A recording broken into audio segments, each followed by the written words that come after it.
Olá, família Bezerra, aqui estamos nós para mais um vídeo. E hoje o assunto que eu gostaria de falar com vocês é a respeito desse último acontecimento aí, como vocês estão vendo na thumb do vídeo, né, no título, que é uma situação, pessoal, que dá até um embrulho na barriga da gente, só de imaginar quão perverso é esse mundo, né? É lamentável o que aconteceu, o fato dessa criança, né, de 14 anos cometer esse crime contra seu pai, sua mãe e seu irmão, né? Pessoal, às vezes a gente vê situações assim e a gente fica pensando, né? A gente pensa tanta coisa. Obviamente, a gente não é o dono da razão, né? A gente fica vendo os comentários, fica vendo a opinião de todo mundo, e a gente tenta realmente pôr a consciência, a cabeça no lugar e tentar entender, né? Nada justifica uma atitude dessa, né? Mas o que eu vejo ultimamente, pessoal, eu não sei, eu posso estar errado, né? O que eu vejo ultimamente é que hoje as famílias,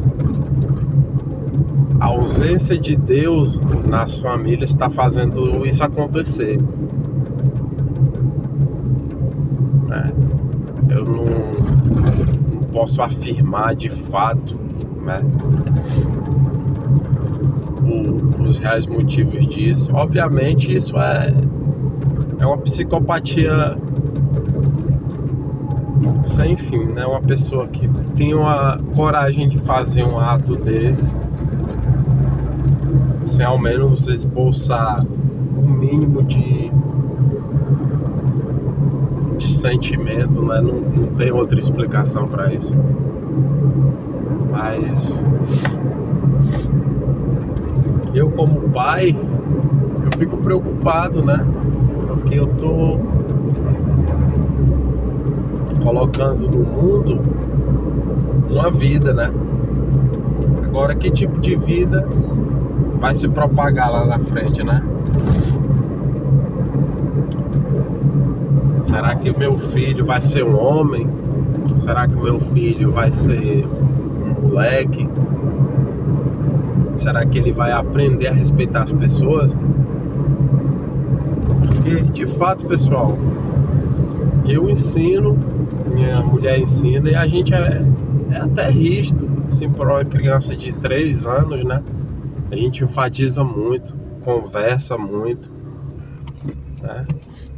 Tenta colocar Deus, por mais que a gente ultimamente não tenha ido tanto à igreja, a gente tenta colocar Deus em todas as coisas dentro de casa. A gente tenta conversar, fala quem é Deus, fala da bondade de Deus, seu Filho Jesus Cristo. E a gente sempre fica naquele sentimento: será que eu estou fazendo todo o necessário para moldar a cabeça do meu filho, né? Um dos erros que com certeza a gente comete e não se dá conta, que eu vejo que ultimamente o mundo ele anda assim. Eu não sei se há 50 anos atrás coisas assim eram normais, né?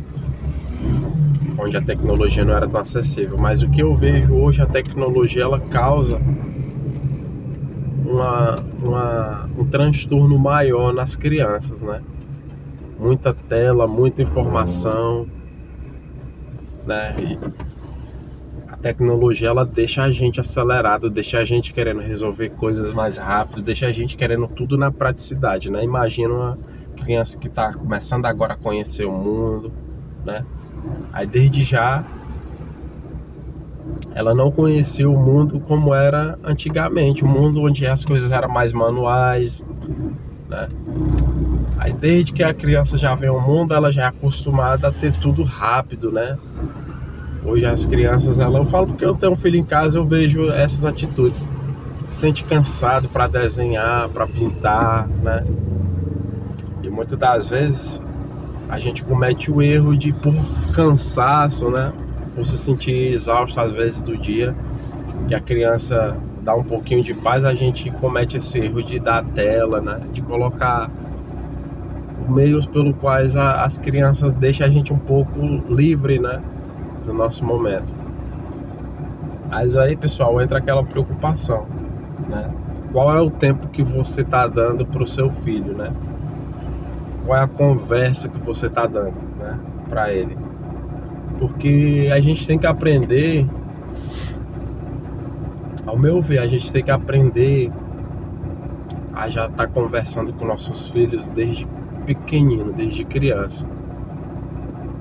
Porque realmente é uma situação muito séria você botar uma pessoa no mundo. Esse mundo já tem tanto problema, né, pessoal? E a gente tem que... ou a gente melhora, né, futuramente isso, colocando pessoas mesmo de bem, né, lá na frente, né, na próxima geração. Ou a gente deixa eles se criarem sozinhos e é isso que acontece, né? E é um chamado para mim, para você, para todos nós, de colocar mais Deus presente na nossa vida, né? Porque eu acho que a igreja, de certa forma, eu acho que é o melhor lugar para educar uma criança. Para mim, a escola, as crianças, elas aprendem o ensino mesmo, secular, né? Normal. Mas educação, obviamente, começa em casa. Mas a igreja, ela tem um papel, na minha visão, eu sempre vi isso, que a igreja ela tem um papel fundamental no molde cerebral de todo mundo. Os princípios básicos da vida, elas começam dentro da igreja. Honestidade, integridade, paciência, entendeu? Bondade, todas essas coisas. Eu vou ser até sincero, pessoal. Vamos supor que não exista Deus, não exista Jesus, não exista nada disso do que está escrito na Bíblia. Ainda se não existisse, que eu creio que existe, ainda se não existisse, a palavra de Deus tem um poder enorme no molde das pessoas, né? Aí imagina uma criança que está conhecendo o mundo viver sem isso, né? Nesse mundo tão frio, caótico que a gente tem ultimamente. E lá na frente a gente vai ser o responsável por isso, né? Por não ter dado o auxílio necessário para quem a gente mais ama. E é triste, sinceramente, teve dois casos, né? Esse caso da Juliana aí, que é triste ver uma pessoa ainda com vida, sozinha naquele lugar, sem ser resgatada, e agora ver uma criança, né, acabar com o pai, acabar com a mãe, destruir uma família em menos de um minuto, né? O pior é que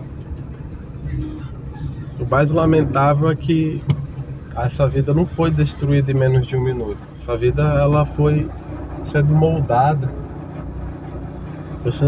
no decorrer da vida dessa criança. Eu não quero julgar pai nem mãe, né? Porque muitas das vezes as pessoas falam, os pais não ensinam em casa. Gente, eu sei que os pais ensinam. A questão maior é que criança, pode ter certeza no que eu tô falando. Criança tem um comportamento diferente na frente dos pais, tem um comportamento diferente longe dos pais, entendeu? Muitas vezes as pessoas falam, a criança não mente. Gente, sinceramente, vocês não observam realmente uma criança. Então, se você tem a coragem de dizer, a criança não mente, você não tem noção do que tá falando, não. Criança, o mais comum de uma criança é mentir, inventar mentira. Muitas vezes os professores falam, seu filho fez isso, né? Muitas das vezes as pessoas menosprezam a palavra de um professor, diz que o professor tá com mau gosto pro seu filho, diz que não, que a professora não tá inventando mentira, né? Muitas das vezes as pessoas preferem acreditar no seu filho, né, do que ouvir às vezes um profissional que critica teu filho, né? Eu sei que a gente tem que aprender a ouvir também. Muitas das vezes a criança ela pode estar sofrendo alguma coisa na escola, mas a gente tem que saber ser sábio nesses momentos, porque criança ela costuma mentir, criança ela costuma criar histórias na cabeça, né? De tanto ela acompanhar a tela, de tanto ela ver filmes, coisas que às vezes a gente nem tá nem acompanhando. E é isso que eu queria falar hoje pra vocês, meus amigos. É pra gente pensar melhor no futuro dos nossos filhos, né? Esse recado não é só pra você, obviamente é pra mim como pai, né? Eu tenho a plena consciência de que eu falho muito, né? Tento ser o mais rígido que eu posso com meu filho, obviamente com muito amor, mas eu cometo minhas falhas, né? Eu sei aonde eu poderia melhorar, mas muitas das vezes a gente nega ser dessa forma, justamente do que eu estava falando, quando se trata da relação da criança com a tecnologia. Mas eu sei também do que eu tento fazer, eu tento ter consciência de tudo também. Eu tento ter momentos com meu filho, de levar ele pro parque, de estar com ele, de falar com ele, eu falo constantemente pro meu filho o quanto eu amo ele, entendeu? Mas tenho medo de lá na frente, tudo que eu ter feito ter sido pouco. Porque, infelizmente, pessoal, a verdade é mais fácil seu filho ouvir os de fora, ser influenciado lá pelos de fora, do que por você. É o que eu acho, entendeu? Mas é um processo. Você tem que primeiro tentar ganhar a confiança do seu filho, né?